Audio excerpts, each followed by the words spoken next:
Hi friends, ఒక అడవిలో ఒక ఆయన కట్టెలు కొడుతూ ఉండేవాడు. ఆ ఎదురుగా ఒక చెట్టు కింద ఒక స్వామీజీ ధ్యానం చేస్తూ ఉండేవాడు.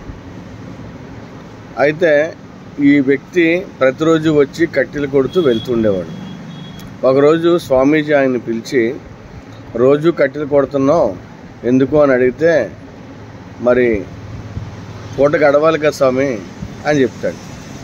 అయితే ఒక పంచి, రేపు ఇంకొద్దిగా ముందుకెళ్ళు, అక్కడ గంధం చెట్లు ఉంటాయి, ఒక చెట్టు కొట్టావంటే వారం రోజులు నీకు తిండికి వచ్చేస్తుంది అని చెప్తాడు.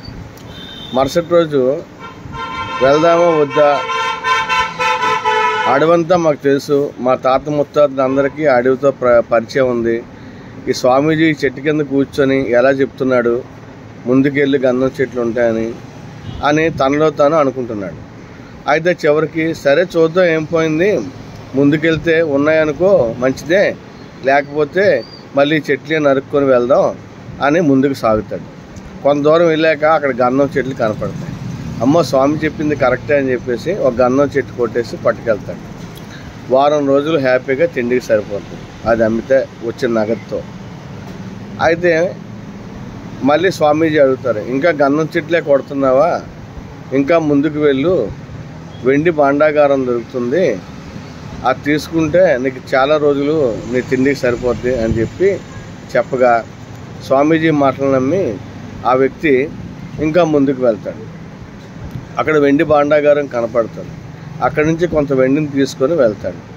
వెండిని తీసుకొని వెళ్ళి ఒక 2 నెలలు 3 నెలలు హ్యాపీగా కాలం గడిపి మళ్ళీ వస్తాడు అవసరం కోసం. అయితే స్వామి అంటారు, ఇంకా వెండి భాండాగారం మీదే ఉంటావా, ఇంకొద్దిగా ముందుకెళ్ళు, అక్కడ బంగారం నిధి ఉంటుంది అని చెప్తాడు. అయితే నమ్మి మళ్ళీ బంగారం నిధి వరకు వెళ్తాడు. వెళ్ళి మళ్ళీ బంగారం తెచ్చుకుంటాడు. ఈసారి 1-2 సంవత్సరాలు హ్యాపీగా కాలం గడిపి మళ్ళీ వస్తాడు.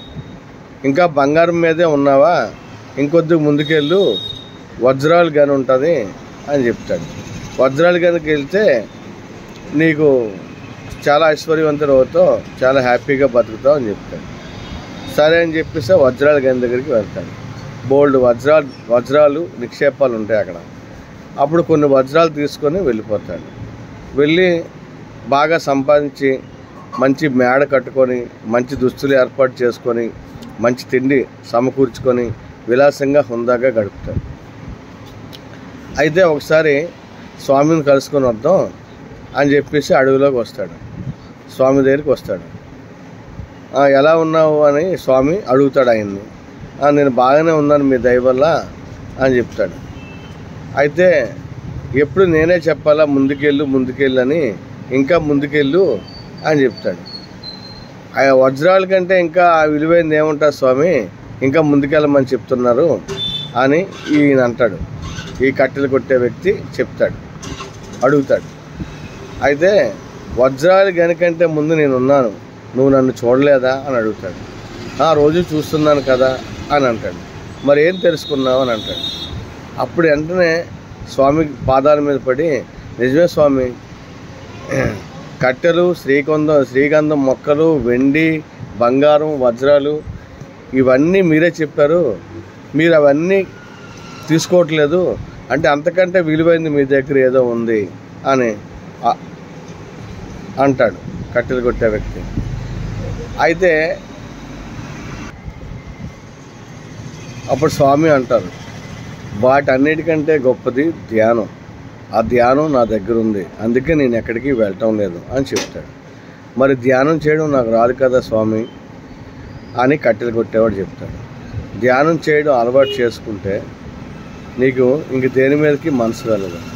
అందువల్ల కళ్ళు మూసుకొని శ్వాస మీద దృష్టి పెట్టు, అప్పుడు లోపల ప్రపంచం ఏంటో తెలుస్తుంది.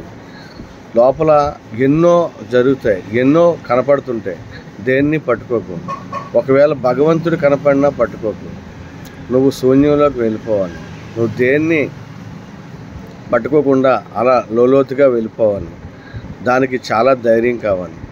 ధైర్యం ఆటోమేటిక్గా అదే వస్తుంది. ముందు ధ్యానం చేయడం నేర్చుకో అని చెప్తాడు.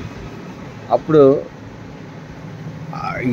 దేవుడిని కూడా వదిలేసి నువ్వు ఇంకా ముందుకెళ్తే అప్పుడు నీకు అంతా అర్థమైపోద్ది, ఈ సృష్టి అంతా అర్థమైపోద్ది అని చెప్తాడు.